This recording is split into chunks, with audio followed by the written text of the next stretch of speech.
Are you calling yourself the Batman of this podcast? Yeah, that was like...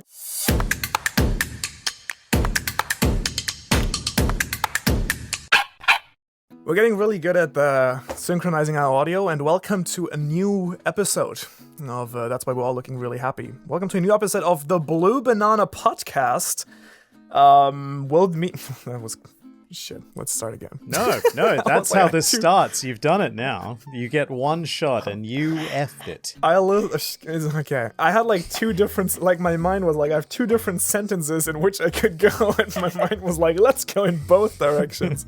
I was like, today we're going to talk about, and with me I have, and it became a weird blob of words. Anyways, with me I have Manu, and with me I have the fantastic Liam here in yellow on the other side of the screen, and the fantastic but very short Sophie in the middle.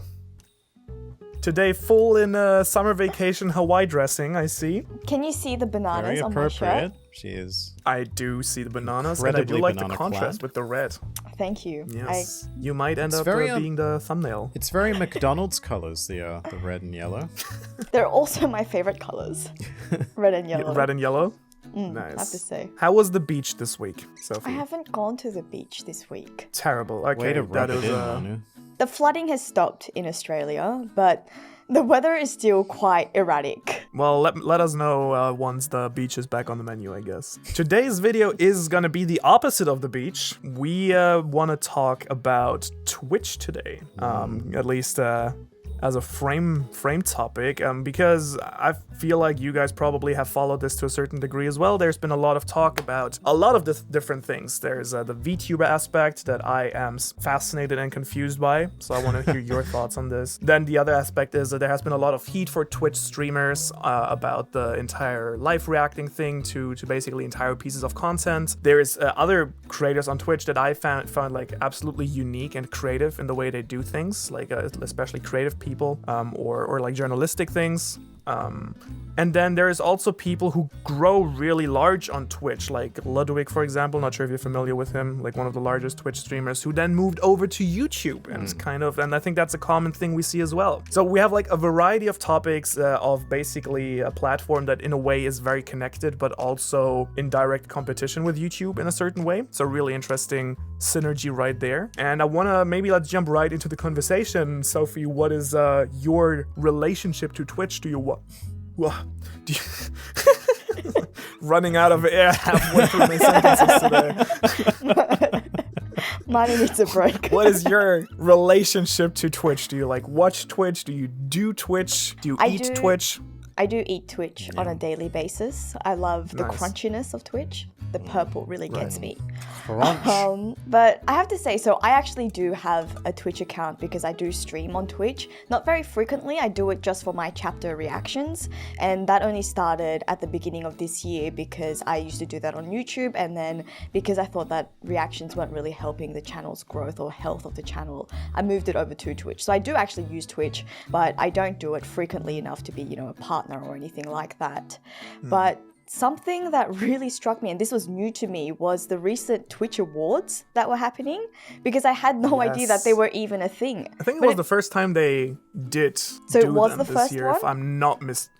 I mean, I might be wrong, but I think it was like a new thing, honestly. I mean, yeah, I hadn't heard of it before until I saw it, just a couple of days ago. Right. But it makes sense Liam, like, because... frantically fact-checking us here. Judging silently with his coffee. Yes.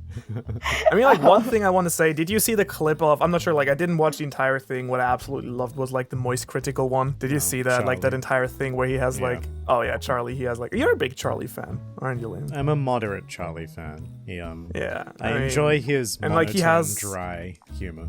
It is really funny. And so in case you don't know, Sophie, he's like a really big streamer, a really big YouTuber also. Yeah, 10 million subscribers. On YouTube, he's one of these people who, and he has probably the most low effort thumbnails I have and seen some titles, of and his just they get videos. a million views. I mean, he's one great. of the OGs, right? Yes. He was one of the, I believe, one of the really early day Call of Duty players who rose to prominence and sort of spawned off into other things. And so, in case you don't know, he basically has like worked with like a few other creators to create like clones of himself. Oh yes, the MoistVerse. And so he actually, Yeah, they're really good at like mimicking how he talks, which is really, really hilarious. And he embraces it. They're really good at mimicking his sense of humor as well. Like, they know how to craft jokes on the fly that would come out of his mouth. It's amazing. It's really fantastic. And there's only 2 of them I in the thought acceptance so. speech. There is a 3rd one as well. And so what was really cool was that, like, I mean, all these streamers came to the Twitch Awards, but he was the only one dedicated enough to actually stream the Stream Awards, which I have to say is next level dedication. Yeah, and they've got this thing where they always kiss each other as well. Like, they always, like, kiss each other goodbye, like, "Hey, Charlie, Charlie, Charlie." and they've got their universal, "Hey." It's really good. It's fucking hilarious. I absolutely love it. It's just ridiculous the way that they actually mimic the way that he speaks. Like, it's just like, from the moment that they were sitting down the whole time walking up to get the awards, just such a straight face.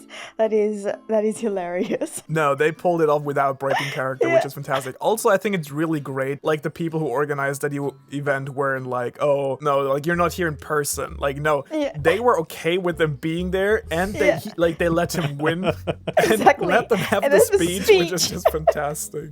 And everyone was kind of like, "What's going on?" I guess this is the thing now.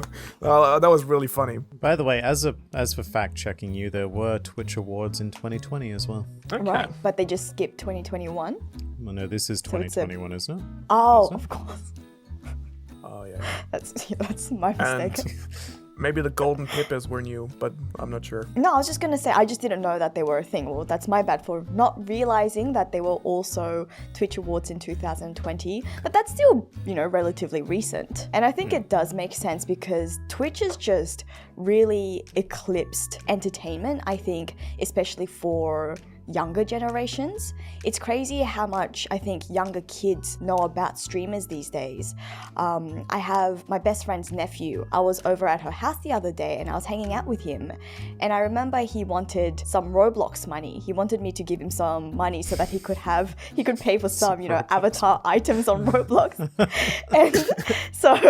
and so I did. Sophie's like, is that all that I am to you? That's Roblox money.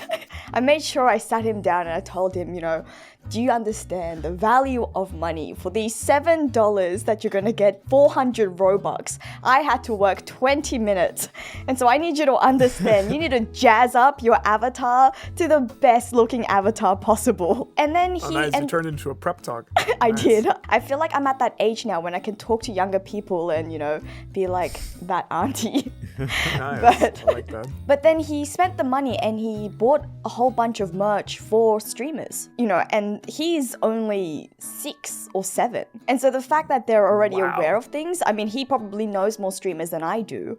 And I just thought that was insane. Yeah, well, I mean, that's mostly the target market for streaming because it is a very young audience, very, very young. It's actually a really interesting question that I wanted to ask you because I personally have to say, while there is a lot of people that I respect for the content they do on Twitch, and I do totally understand the concept of it, I personally would never have the time to sit down. Like, we come from the YouTube space where the thing is kind of like what Liam likes to say, on average people watch 40 minutes of YouTube, so like I'd rather have like a 5-minute video, like, we spent 10 days filming this video, but it's gonna be edited down to like 8 minutes, so like I can digest it. While Twitch is the entire opposite, where it's like even more long-term format than like a podcast of what we're doing right here. I personally wouldn't have the time or also like the endurance to like watch someone else do something for like such a long time. Endurance is what gets me, because there are Twitch streamers who just do like a solid 12 to 14 hours a day every day, and I'm tired having just said it, and I may have to leave this podcast early. No, but it is, absolutely. I mean, it's really interesting also because I guess me personally, I would consider myself an extrovert, but I'm still someone that like after a certain amount of, social interaction and like talking and so on and so forth, which in a way streaming is, because you're still talking to an audience and still talking to a camera. Constantly. I still tire at some point. And I do know there's people, for example, Connor, like CDogVA. I know he's someone who streams a lot, and I know that he personally gets energized by this. Well, you call yourself an extrovert. I've never met him, but he seems like the definition of extrovert. extrovert, someone who will just suck all of the energy in the room to become this super being of extroversion. It's really like I envy him a lot. I think it's great that you can actually like pull energy from, you know, streaming a lot of time and like then creating content on top. I think that's absolutely fantastic. Well, for me, it's more something, the few live streams I've done in my life were a lot of fun, but like after like 2 hours, roughly, I always was like, okay, I'm like exhausted right now. So I envy it. Being able to, you know, actually like do that as like, and like have fun and be like, wow, like I not only did I play that game for 4 hours, but also I was able to hang out with so many people. Like, what do we do next, kind of, or like that feeling. I wish I had that. I imagine it's kind of like a form of social fitness, like the same thing you would do if you were starting to run for the first time. Maybe you can do 10 minutes for the first week or so, and you gradually increase it. I guess so, yeah. Like the first time you stream, maybe you can only last 2 hours and you're gone, but if you keep doing that consistently for a month, you might find that, you know what? Let's go for that third hour and then just keep stacking on top of that until it gets to critically unhealthy levels. I mean, I have to say it's not the same because I'm not a streamer, but like I did do a lot of streams last year, especially during the lockdown. I started streaming a lot more. This was on YouTube because YouTube also allows you to stream. And I can actually see how it would work because the more you see people come in and you start interacting with them, they're asking more questions, you do have a lot of fun. It is a lot of fun just continuing to talk, and you do really lose the track of time, because I find that almost every week that I do a chapter reaction, I go, okay, I know that I'm in Australia, most of you guys are in the US, so even though this is a really good time for me, I know for you guys it's like 12 a.m. and it's bedtime, you guys got to go to work tomorrow, so we're going to keep this to a nice and healthy 30-minute stream. I'm going to read the chapter and we're going to move on, and it always ends up being like, holy crap, it's over an hour, okay, I know you guys need to go to sleep, but then someone else asks a question and it just continues, and you do actually have a lot of fun with it. So I do understand how that can happen, and I think it's totally, I can understand, you know, you do build up, you know, an endurance or tolerance. Oh, absolutely. Something that I think is probably more laudable is I've never understood how they can interact with their chats as well as doing whatever they're doing, because they're usually playing games, right? And I can't, and I wouldn't be able to do that just because I don't think my brain is wired to just multifunction in that way. Again, I think it's something that you would need to adapt to. Sort of like learning to drive for the first time, where you've got all of these things to pay attention to, but eventually they just become second nature. Also, probably really depends on the size of your audience, because if you're like a stream on Twitch that has like 20 people watching and I'm doing art, it's really easy for me to like look up every like so and so often and like check what everyone's been talking about, other than I have 10,000 people, you know, in a chat, and then it just goes like, brrr, then probably, I would say probably that at that point you can't really pay attention to the chat in itself anymore. You'd probably like look more at like individual donations or something like that, I guess is the only thing you could, and maybe, I don't know, I would assume I'm not an expert on this because again, I haven't streamed a lot in my life, but maybe I think there's like functions where you can like have a voice read out certain messages that come in. Yeah, makes sense. So you don't have to actually read it, but like a, you know, you have like this classic Siri voice. Wow. Like kind of in that voice, have them read it. Wow, looks like you really did fail in that level, LOL. Sounds worse. It's like someone's really taunting you. So, like the voice that you hear at your deathbed. Well, that's what a lot of there are toxic communities that do form on Twitch, specifically geared towards tormenting the streamer. Like, I don't know if any of you guys are familiar with Ice Poseidon, for example. One of the most famous IRL Twitch streamers of all time. So he streams his life? Is that what he does? He used to. He used to just stream himself going outside and interacting with the world. Oh, right. And IRL streaming is still a thing today, but Ice Poseidon was particularly notorious for getting swatted because his location was always public information. Oh, yeah. I mean... And he was, I believe what got him banned from Twitch was that he was at an airport and he was doing an IRL stream, and someone called in a bomb threat on his flight saying that he was the one who had the bomb. Oh. Yeah. He was escorted off the plane on stream and promptly questioned and then banned from Twitch. On stream? On stream.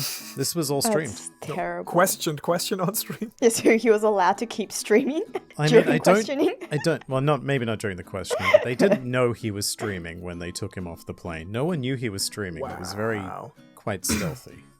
Wow. I mean, that's a pretty good skill. Yeah. He also got in trouble recently for doing a cryptocurrency scam. I believe he stole, what was it, $300,000 off his audience? Yeah. Who he got to invest in. Who basically announced he was going to scam it. Yes, well in advance.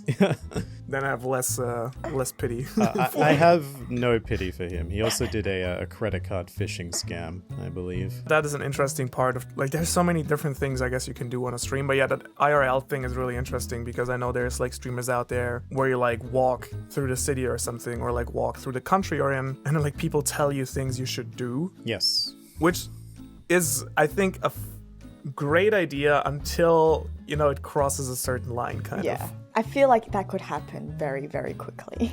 It does. It does happen. I don't remember his name, but there was that one streamer who had this... God, he called it ascending, and his audience would encourage him to ascend.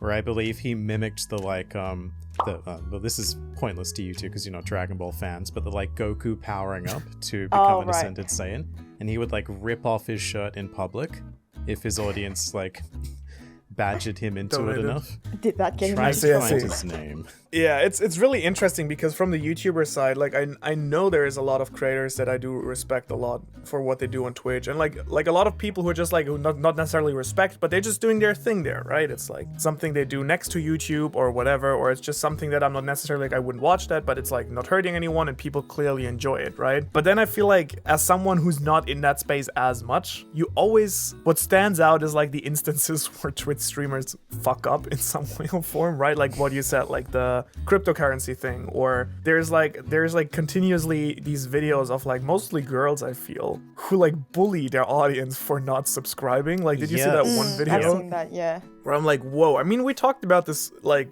just earlier, right, Liam? Like, I mean, you have people like that on YouTube as well who are kind of like, I'm withholding content, like videos in case you don't subscribe, but like that.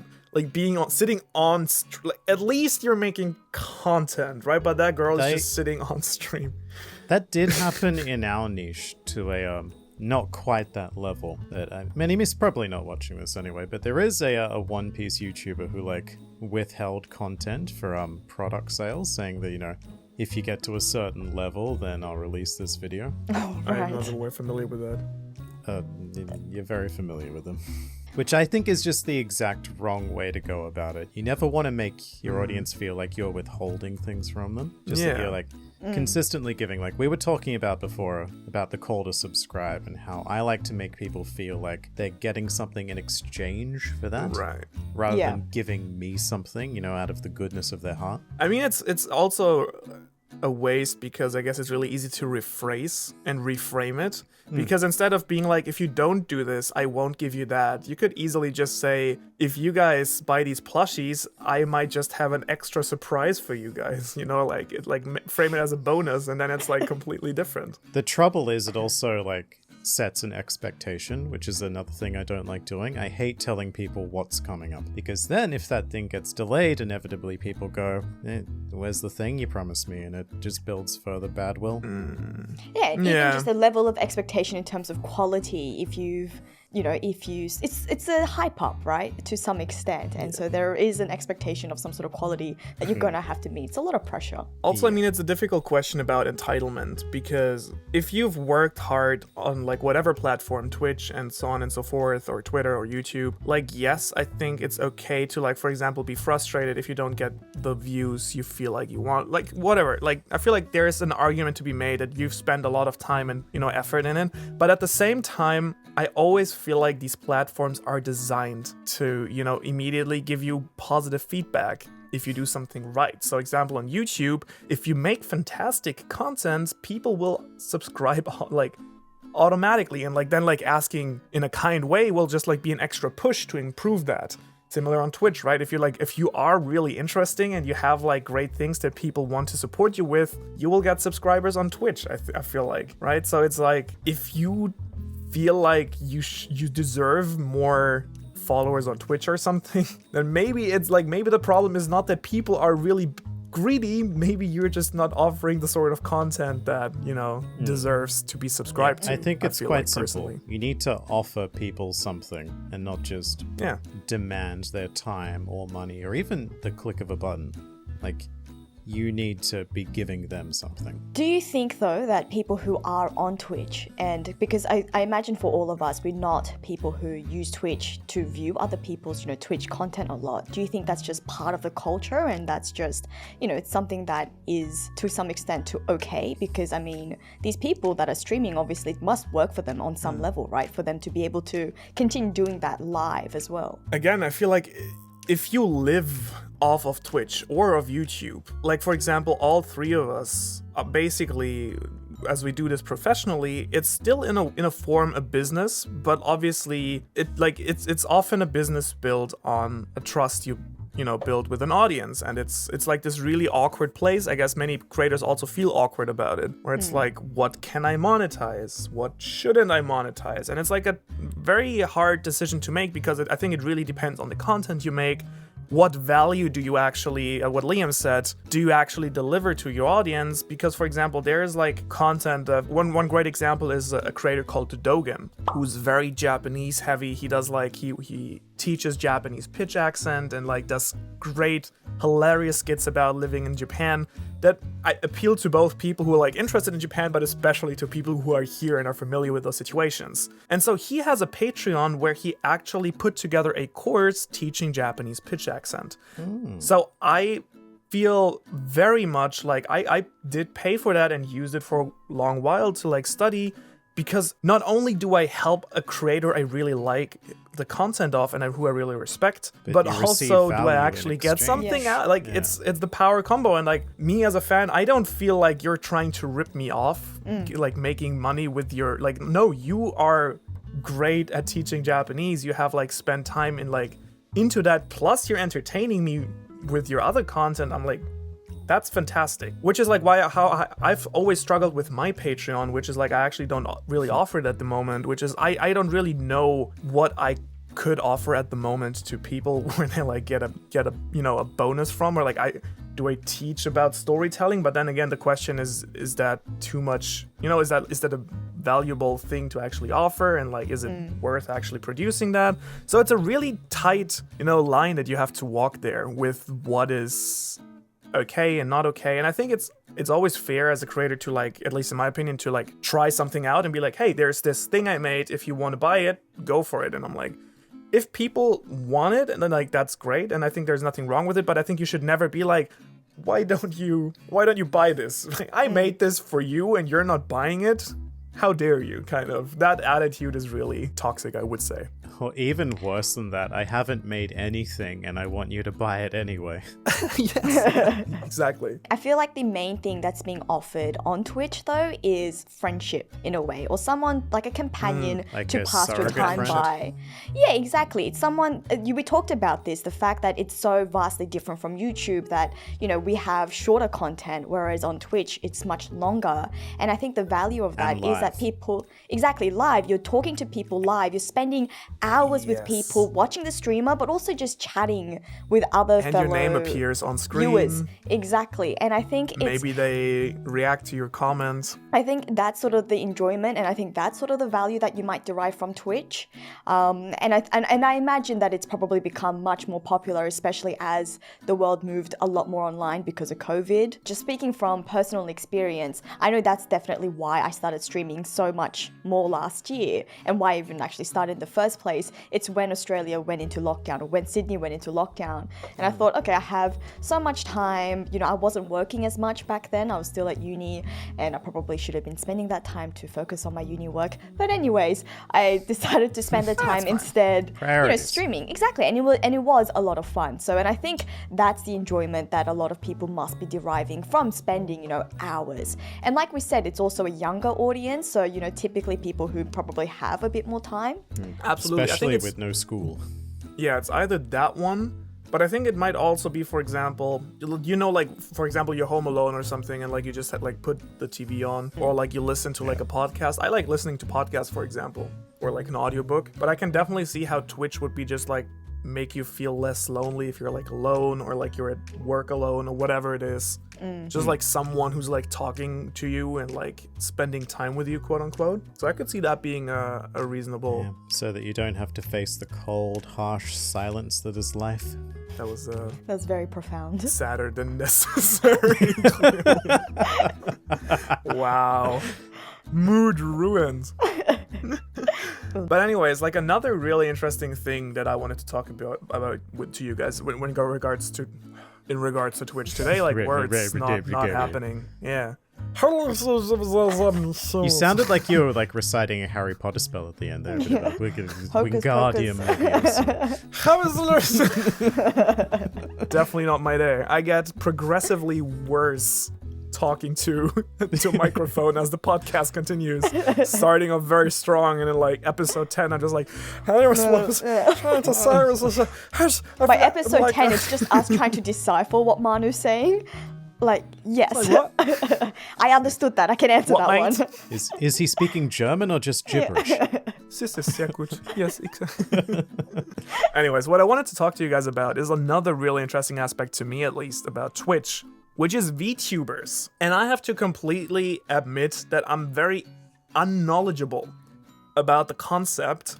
And I know they have had like massive success over the recent years. I feel like I can never, it's one of these things where it's always hard to tell if the trend is still growing, because like sometimes it felt like it had like its peak last year and then like kind of dropped off, but then like new VTubers came and it like kind of like, you know, started growing again.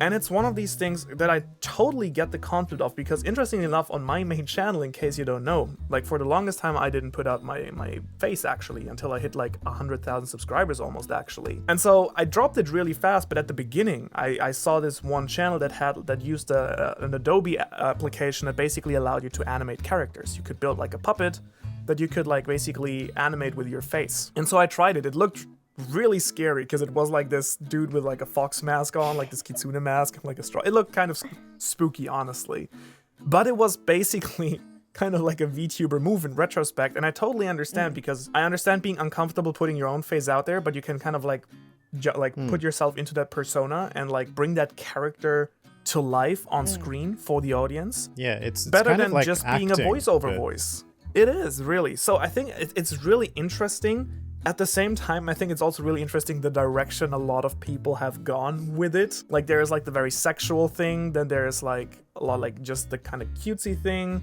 So it's really interesting. It's something I don't really I haven't formed my opinion about it in a way, if that makes sense. Because I probably haven't seen enough VTuber content also myself. But like, what's your general impression, take on it? Have you like watched any VTubers? I have tried and failed to watch VTubers. I really like the idea behind it, because it's that general, you know, if I could have done that rather than appear on a face cam and had it be not what I would call kind of janky, I probably would have, because I like the idea of just being able to craft down to a perfection what you want to use to represent yourself or your character. Right. Where VTubing really loses me, and remember, I am a man of 32 years. I am ancient. So this is all very newfangled and scary to me. But it's a bit too uncanny for my liking, because the movements are good, but they're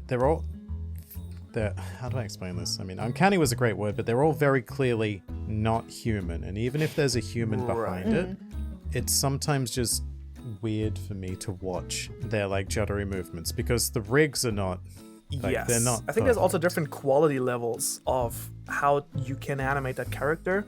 For example, what I personally, and like this is not only VTubers but also anime, because anime is using a lot more CG in these days and a lot more 3D, and especially in the early days of 3D being tested in anime, you probably know that it looked fucking horrendous. I mean, like depending on who you talk to, it still looks horrendous today. Anytime an anime uses 3D, it is controversial. I'm just like, for example, Demon Slayer, Attack on Titan, like the recent two, like definitely studios with the right budget and the right experience have found a way to like combine 2D and 3D elements in a very, very seamless way. I know there is like even a name for the technology behind it that I sadly that has slipped my mind, but there are ways now where it basically it's masked so well and like integrated into like a 2D feel. It's basically, it looks 2D, or the goal is that it looks 2D, but you can still do all the crazy camera angles and like swipe through a 3D landscape, which what makes it so special basically. It's a technique that was like, I don't want to say pioneered, but it's been around for a long time, because I don't know if either of you ever used to watch Futurama. That was the solution they came to integrate these 2D and 3D elements to make it seem like a 2D production, but with more versatility in terms of camera movement. I don't really that technique. Remember that. Just bringing it back to VTuber, because I'm quite unaware of the concept. I know that VTuber is a thing that exists, but it's not something that I've really delved into looking at. So Who is are this they VTuber? I've heard about it. I haven't really looked into it.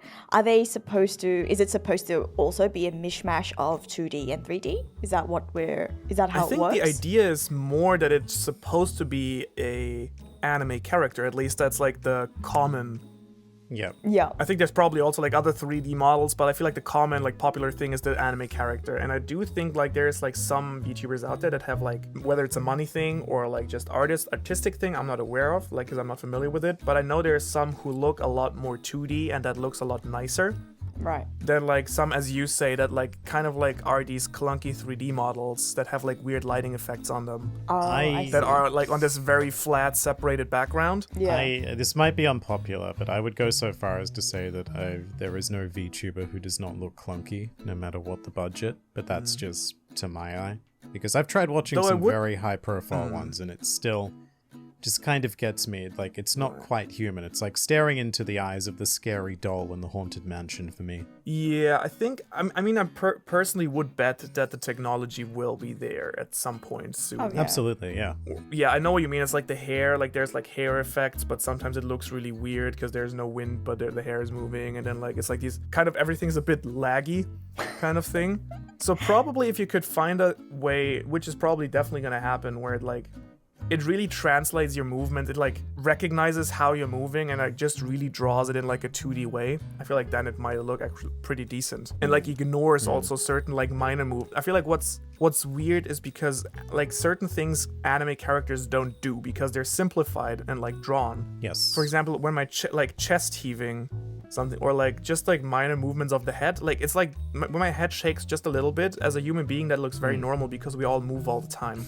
As an anime character, if the anime character does this, it looks really weird. That's a really good point, actually, and that might be a huge part of like the clash that happens in my mind. Watching this anime character, like what I call uncanny, but actually being Subtle more movements. human, and that aspect of it kind of being a bit disturbing. Yeah. So I feel like you could probably, or like software can probably be written, or is being written, where you can probably just like say there's like a certain threshold of movement you have to reach, or like AI wise you kind of recognize, there's like breathing, heaving of the chest and stuff like that when I breathe, like ignore that and just draw the character still and only start moving actually at a certain threshold kind of thing.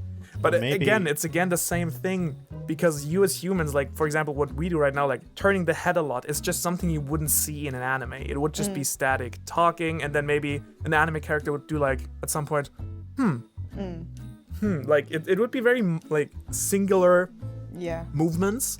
Maybe it's a and I'm sure this happens already, but it's also a thing about learning to embody the anime character, if that is the avatar you're going for, and just really getting into that role and eliminating the kind of the human nature of it if you want to become that character. I don't know. I could be talking out of my ass though. If you're a VTuber, please let us know in the comments. And to link this back into Twitch, are either of you familiar with well, this happened a long time ago now, but when Pokimane became a VTuber and all of the controversy that swelled? No. I'm only very vaguely aware of because I know there's a lot of drama around Pokimane in general. Yeah, yes. But I'm only very marginally aware of it because I never really watched her content. So well, on this occasion it was quite interesting because The backlash that was given was that because such a high-profile name became a VTuber, they were kind of overshadowing the people who have really worked their way up in the VTuber community. From what I've heard of the entire Pokimane thing, there's definitely been like points of criticism that I can get a lot more behind than that.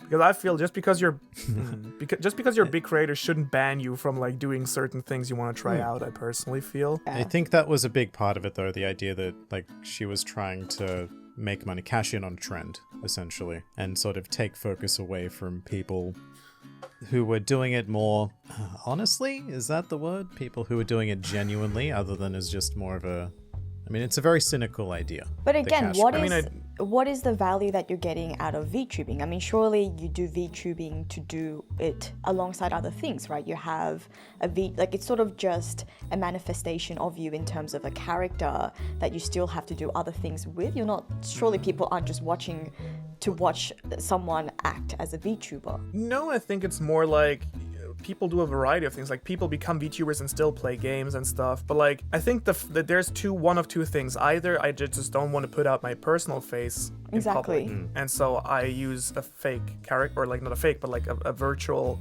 identity kind of. Or maybe I'm already out there, but I still want to be just roleplay, basically. Isn't that what it basically is in a lot of cases? Like like for example Pokimane or like other big creators doing in the Pokimane case specifically, it wasn't a character, like it was just her essentially as an avatar, just a 3D Pokimane. Okay, but that's weird.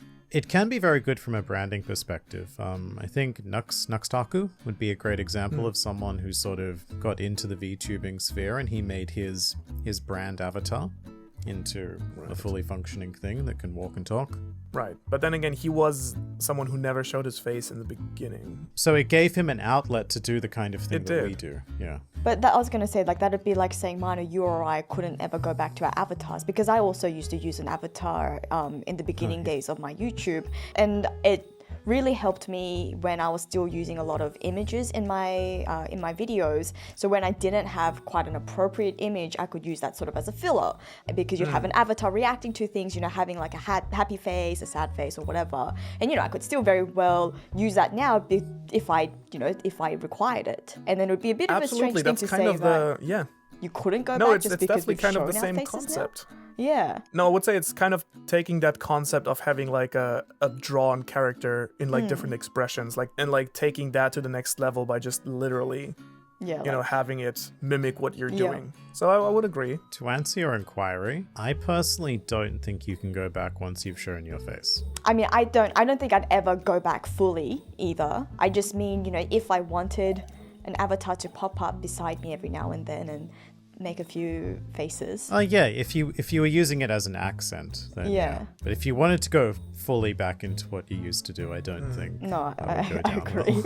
I completely agree. I mean, the idea of a VTuber is usually that it is like a different persona. So right. Which is, for example, for me, like there was definitely a bit of discrepancy because people were thinking when I started showing my face on camera that, you know, like the people who knew me from way back thought like, oh, like he's trying to be overly funny now, or like overly sarcastic, or like overly, you're not that extroverted. But like in theory, it was like it was not in practice, it was actually the other way around. That like the character like I started out with on YouTube, I thought would be kind of like this sophisticated, quiet, like analytical dude that I actually, which you can still see in your channel banner, where it's like the very well dressed little character making coffee with the pristine black background. I think isn't my channel, but isn't that the guy like me with the glasses? Yeah. Oh yeah, it is. With the fox mask half on. It's very sophisticated. Ohara, understanding anime and manga.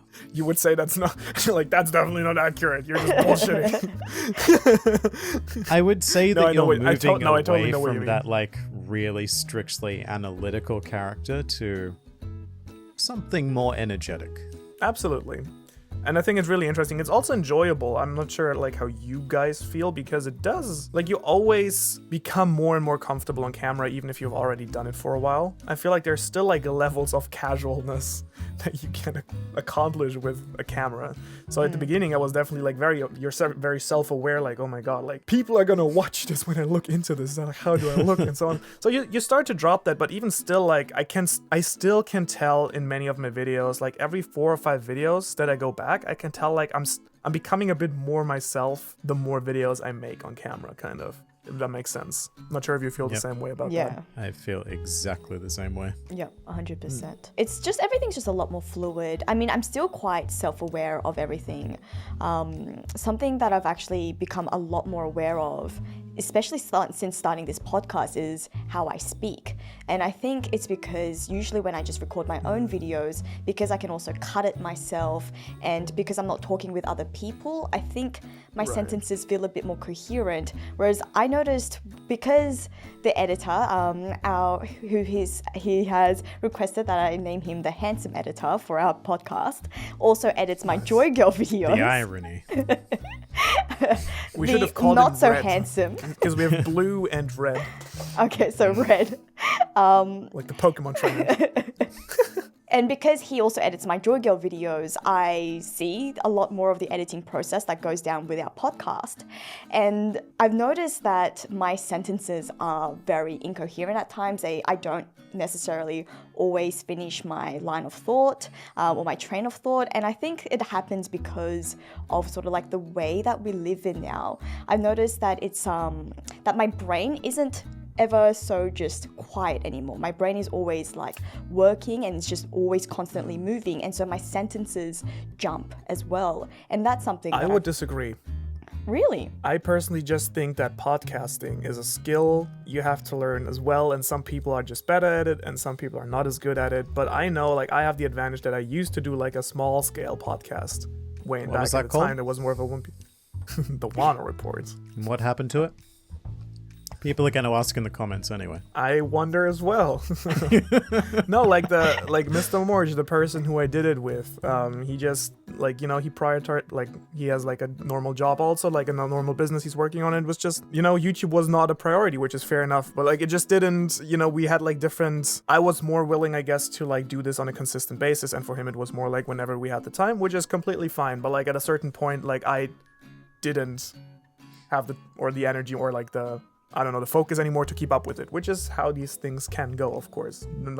But what I wanted to say is that it was definitely something that I learned also throughout like 30 episodes or 25 episodes that we recorded on that podcast back in the days. I could tell because, for example, I'm someone like the same as Liam probably, I'm not sure about you, Sophie, like I still do script large parts of my videos just because I prefer having coherent thoughts and like, you know, structuring everything and presenting it instead of cutting everything together. So it was a real skill to learn to actually articulate yourself, which is why people, you know, go to like debate circles or like, you know, discussion circles where you actually have to talk, like learn how to speak publicly, how to like actually argue, like structure your thoughts, argue properly, and so on and so forth. So I wouldn't say, I mean, it probably has an influence like how we live these days, but I do more think that it's a skill that you actually have to learn. And I'm pretty sure like once we're on episode like 10 or 20, you will be able to structure your thoughts way clearer than you are now, if you feel like that's the thing you have an issue with. I mean, it's interesting that you say that, because it's not so much that I have trouble structuring my thoughts. It's mostly when I start speaking, it's like my brain makes jumps. As soon as I've started a sentence, sometimes it jumps to the next sentence, or it goes a completely way, like it goes to a completely different way to when I start like that. Sometimes but sometimes it's like I start speaking and I start saying a sentence, and then my brain goes, okay, no, you could structure, or you could say that sentence completely differently, and I start again. And that's something that I've, you know, only become aware of in watching that podcast. And I never thought that, you know, I'm such an articulate speaker, but I never thought that I was a terrible speaker. I mean, I used to do public speaking when I was in high school. And that is also partly why I feel like it's something that's happened to me more now, because of the sort of society that we live in, where everything is just so highly saturated, so stimulated. And it's something that I've also seen gets reflected in another way, because I watched The Batman recently. Have either of you guys watched The Batman? Are either of you fans of Batman as like comics, as a character? I like Birdman Birdman more. I'm not a big fan of birds, but that's another story. but the Batman is a great film. I would highly recommend it. But something that was really interesting for me was I had a conversation with one of the kids that I tutor, and she told me that she didn't enjoy the Batman. And I was very surprised to hear that. And then she also said, she asked me whether I had watched Uncharted, and you know, to be fair, I haven't, but I haven't heard great things about Uncharted, whereas the Batman, I know that sort of in its initial release, it got like 10 out of 10 ratings on like Rotten Tomatoes or something. And her immediate follow-up was that she likes Marvel more than she likes the Batman. And from that comment, I could sort of understand why she might not have enjoyed the Batman more, because I feel like it is also something a lot of other younger people that I know say, and these are high school students, by the way, they're like under 15 years old. And I think it is because, you know, Marvel as a cinematic universe, as their movies, they're a lot more faster paced, they're a lot brighter, they move so much quicker, sort of like wisecracking. Exactly, a lot more humor into it, whereas the Batman was a film that really, it took its time to tell its story, but I felt like that was necessary. And I felt like Matt Reeves, the director, did a really good job in actually using that to play out with the tension, and I feel like he did a really good job in telling Batman's story in that juncture of his life, you know, that period where he's telling his story, because it's supposed to be second year Batman. And so I can understand, you know, why some people might not enjoy like the darkness of it and how slow paced the pacing of it. But I feel like that doesn't always translate to people who are watching it who aren't used to those style of movies anymore. So in conclusion, are you calling yourself the Batman of this podcast? Yeah, that was like what was the point of the story? I mean, it was just an observation that I made, because I feel like it also translates to how I speak, because everything's just so I'm fast. Batman. I'm Batman. I'm Batman. I'm Sophie. I'm Batman. I mean, yeah, we can go ahead with that conclusion. I wouldn't mind being Batman. I'm the darkness. I mean, again, I do see your point. I know what you're saying, and I'm sure that it has please share your opinion on this as well, Liam. But like for me personally, I know what you're trying to say, and I think it probably plays definitely a role that we constantly thinking about so many things and so many impressions and like data, Twitter, YouTube, blah, blah, blah. But nonetheless, I still strongly believe that it's not like when you actually have to present and be on a podcast and entertain, it's just something that it's not a natural skill to have, in my personal opinion, at least for most people. And to some people it may come easier and to some not, but it's a very different thing to build a conversation in a clear manner than like, you know, talking to a friend. Because like when you actually pay attention to when you talk to your family or to your friends, it's very incohesive, and like you just leave open thoughts here and jump topics to there. Lots of pauses. So you just become a lot more conscious about, you know, when you take a break to actually think about your sentence, or when you say like 20 times, like I do that a lot, and it's something like, yeah. Exactly. So all these things is just something that I personally feel like are a skill set that you have to build, me personally. I agree. If there's something I've become much more self-aware about in these, what are we up to, 7 episodes now? It's that I pause a lot during thoughts.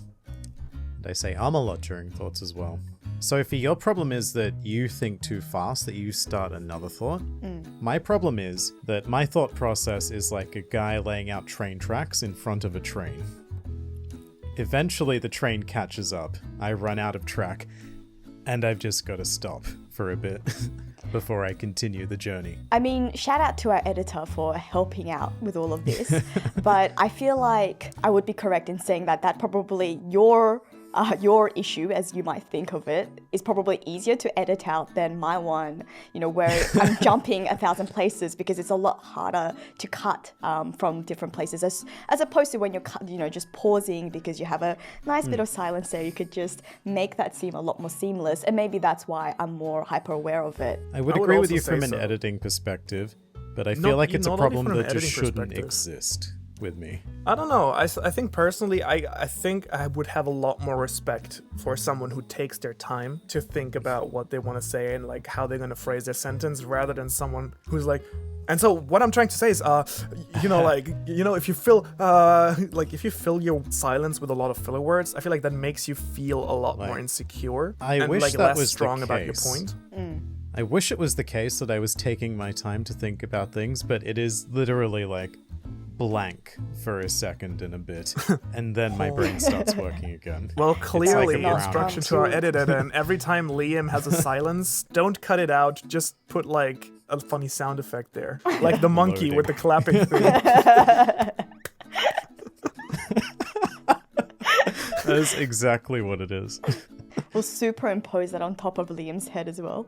Well, on a completely unrelated note, and moving the topic a little bit back to Twitch again, I think something you wanted to talk about earlier, Liam, or we were talking about it, was kind of the issue that has recently popped up with Twitch streamers basically streaming themselves watching content, which, you know, Reaction we are streamers. obviously already...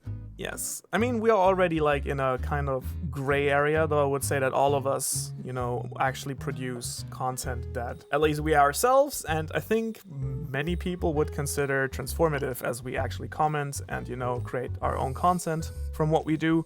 But then there's people who actually just like sit down with a bag of popcorn and, you know, stream, watch a movie. I don't know.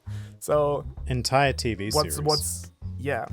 So please introduce us to that world, Liam, and your thoughts on it. Okay, yeah. So this world is the React meta of Twitch streaming, which I think it might not still be in full force, but it's a very popular way of content creation, whereby you do exactly what Manu just said.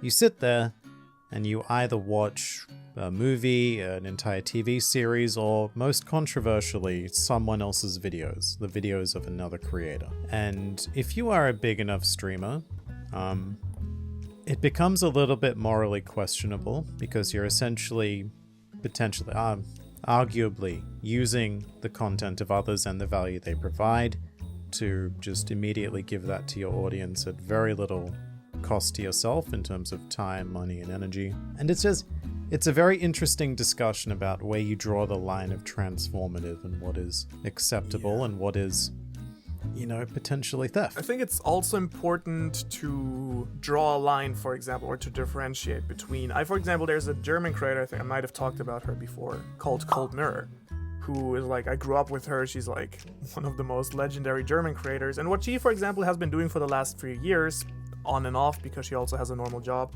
is she's taken the first Harry Potter movie, made a podcast called 5 Minute Harry Podcast, which is a great name for a podcast, by the way.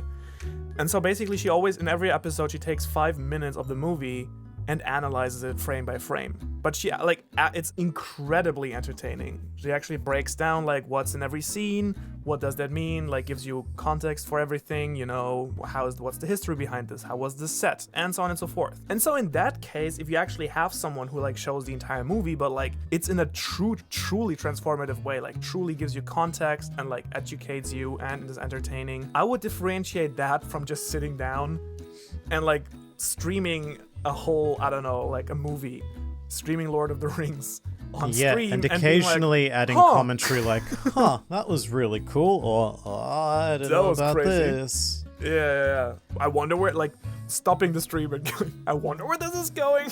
Or just getting up and leaving. And just having the empty chair there whilst the videos are yeah, playing. I see which one you're talking about.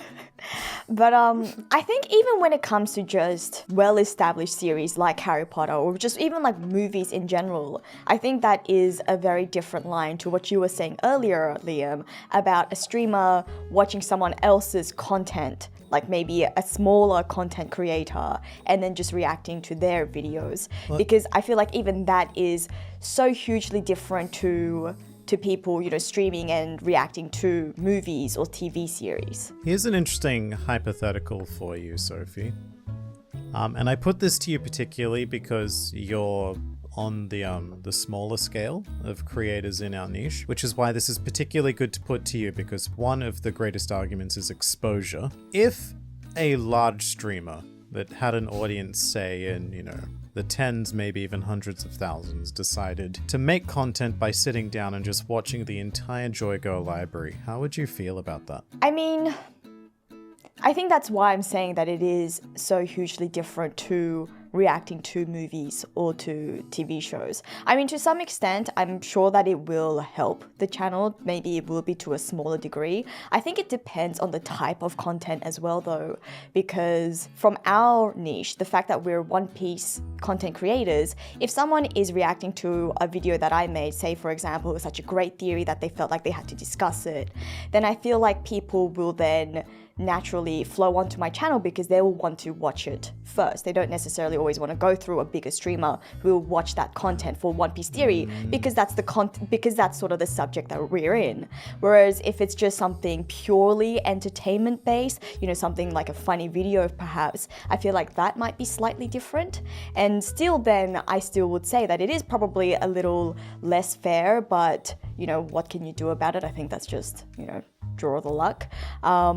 As I think that's just sort of your fate as a smaller content creator that really can't be helped to a certain extent, which is why it is so, again, different to, say, a movie or to a to like a TV series if you're just watching that and if you're commenting on that or if you're reacting to that. Well, that brings up an interesting thing because your Harry Potter example reminded me of a PokeTuber who recently got in quite a bit of trouble, Suede.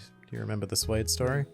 Yes, I do. In case any of you don't know, Suede was a small-scale Pokemon YouTuber who used to make...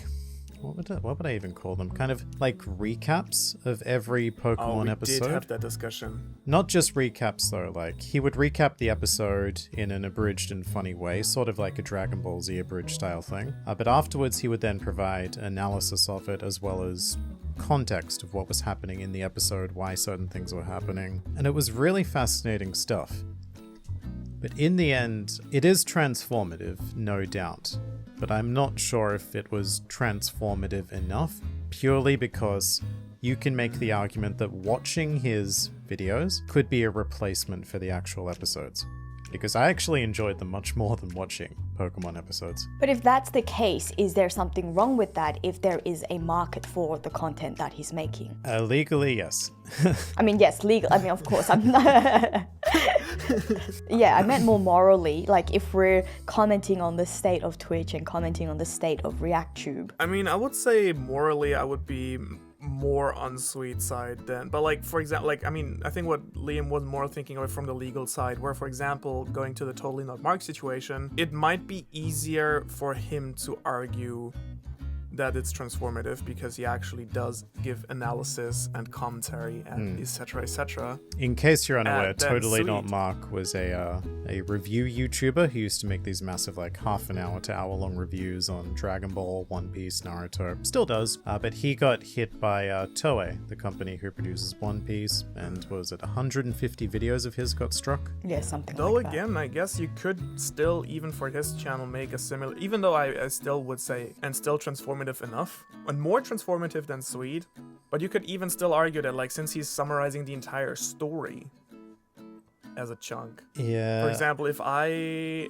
was always interested about One Piece, but I really don't want to get into it, or didn't want to get into it until now, and like I watched his video, you could also theoretically argue that it, you know, renders watching entire parts of the story unnecessary because it is the summary in context. It's I mean, morally, again, I think it's great content, and I know what you're getting at when you're saying like as long as there's a market for it, you know. I mean, the question is then why do we stop there at YouTube videos, at people who are summarizing content and making videos out of it? What's, you know, then what is it completely wrong for Wikipedia pages to exist that provides a plot summary of the film, because Wikipedia does do that for a lot of films?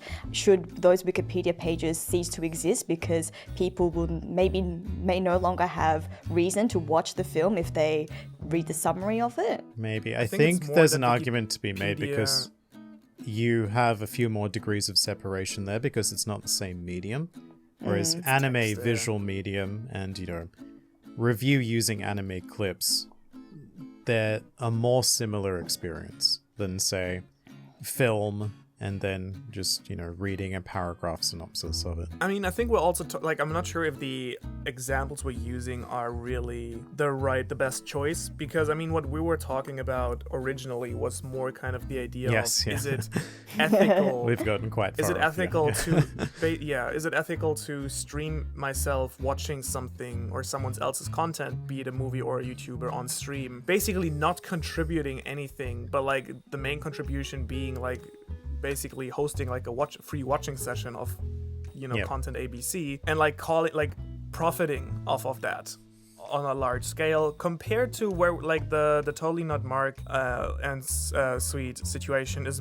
I mean, it touches on it, but I think the core issue is a different one, because I think Toei, for example, was more like it's more a question of they want to control or have control over their property. And there's the damages to those companies are arguable, whereas I think the damages to smaller creators are more profound, because it essentially removes the need to watch their videos in a lot of cases. But also the perception of the viewer is different, because I personally can get easily behind Totally Not Mark and be like, well, but he clearly puts a lot of work into these videos, and like I really enjoyed them, and I love the series even more if I watch his videos. But like as a viewer, for me, like if you just stream yourself watching one episode of whatever, One Piece, Game of Thrones, I'm like, I don't feel like I have, like, why should you make money off of, showing literally exactly. I would, and I'm sure there's people gonna be who will say like, well, I don't really see the difference there, just because you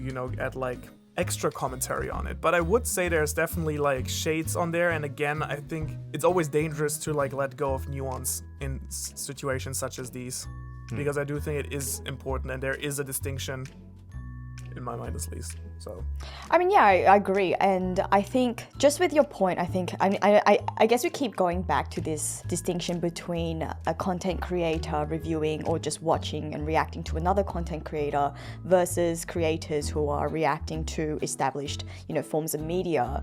Because like I said, I do react to One Piece chapters every time a chapter's out. And I think a lot of people, technically we all do, whether it's review, analysis, or theory. We're all reacting to that material. And then adding something further maybe. I could say that after I react to it and read it, first of all, I discuss the chapter, I discuss my initial thoughts, and I discuss it with people who are on stream. So maybe you could say that it's transformative in that way. But I know that a lot of people who come to watch those streams is because they want to see how I would react to the chapter, because they know that it was a banger chapter. They want to see what sort of emotions that evokes out of me. And I know a lot of people also say that I haven't read the chapter yet because I want to read it alongside with you. Can I ask you but a then again, question? those people... Do you show the chapter on screen, the pages, when you're reacting? No, I don't. So it's not a substitute experience, because they can't read it while they're watching you. Right, they come to see anyway. what you think about it personally, not because they can read the chapter with you, kind of. Which is a difference. It is a difference, but then for people who are also watching the reaction, and this doesn't have to be just with One Piece, it can also be with other, media, is that they actually prefer it if it's there, because so that they can follow along with your train of thought as to what you're reading or as to what you're reacting to, because it's, I can imagine that it could be a bit difficult for you to watch someone like laughing. You're like, why are they laughing? I'm crying at this moment.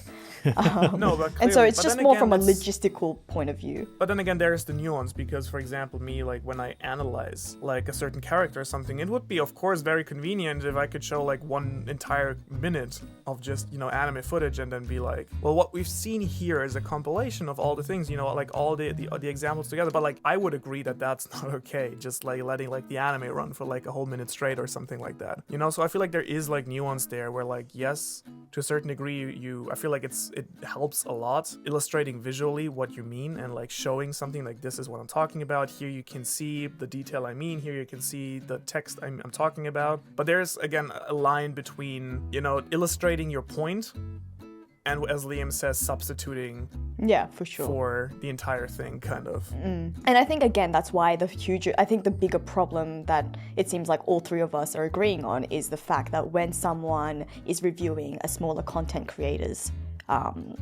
video. Reacting. I mean, I would call it reviewing in a lot of cases. Right.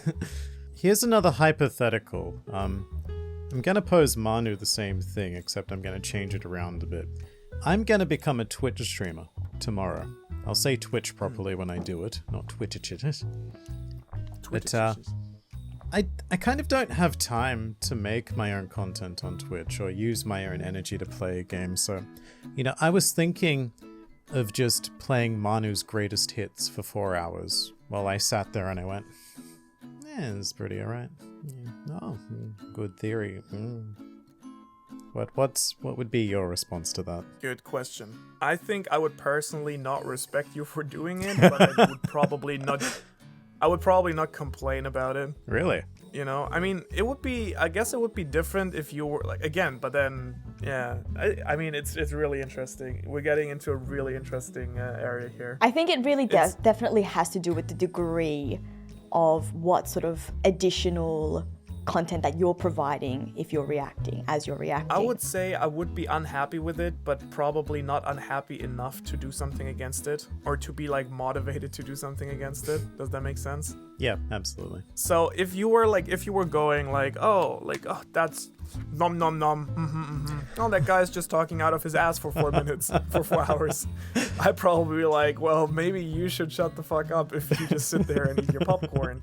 But then again, yeah, I feel like it would change again if, for example, I know you did a video on the big One Piece theory that I put out last year. In that way, it's a good thing because I get more exposure for the video, and you got to share your thoughts and where you personally thought the video made sense, where you personally felt like there was evidence against it, how you like the presentation overall. And I feel like then it's fair because you actually take the time and your own expertise that you have to react to that. But I also used very little actual content from your video in that video. Right. I know there were people also who just showed the entire video throughout and then paused it. Yes. Yeah. Which again makes watching my video extremely redundant. Yeah, if you show the entire thing. Absolutely. Let me ask you a question, then, Liam. And I forgot totally what I wanted to ask you. The answer is yes. The answer is no. What was the question? Would you think it's okay, let's say clearly I'm a doctor and I'm reacting to something medical. Clearly, I think we would all agree that that's legitimate content because I have something to contribute to that. What would you say if I'm not a doctor but I reacted, or let's say I'm not an expert in whatever I'm reacting to and I'm just kind of feeding my opinion on it. Is that different, you personally think, than just sitting there? Let's say I'm reacting to the Lord of the Rings and I have no idea of the Lord of the Rings, but I'm kind of oh, clearly this is, I don't know, I have no expertise in whatever. Is that still better? It depends what you're doing, because what you're talking about there is potentially two different kinds of value. The expertise value is obvious because it's an insight that you just cannot possibly have unless you've entertainment value. Done that study and worked in that field. Whereas the person who's sitting there with no expertise could just be entertaining as crap and adding amazing commentary on top of it. Fair enough. It's a different kind of value. That's a good point. It could be really funny to watch a clip of a knee surgery and be that looks like balls to me. Why does he have balls in his knee boot? I don't know. I see your point. I definitely see your point. Well, I think this is probably also a really good point to end this quite extensive episode on streaming and Twitch. I hope you guys enjoyed that as well. If you enjoy this podcast, make sure to subscribe to the channel. We also have a highlight channel in case you want to have this in little pieces. And otherwise, any famous last words? Last words. Famous ones. I'll be back. Those are pretty famous last words. Bye. I'll be back. Yeah. I'm Batman. I'm Sophie. I'm Liam. Bye.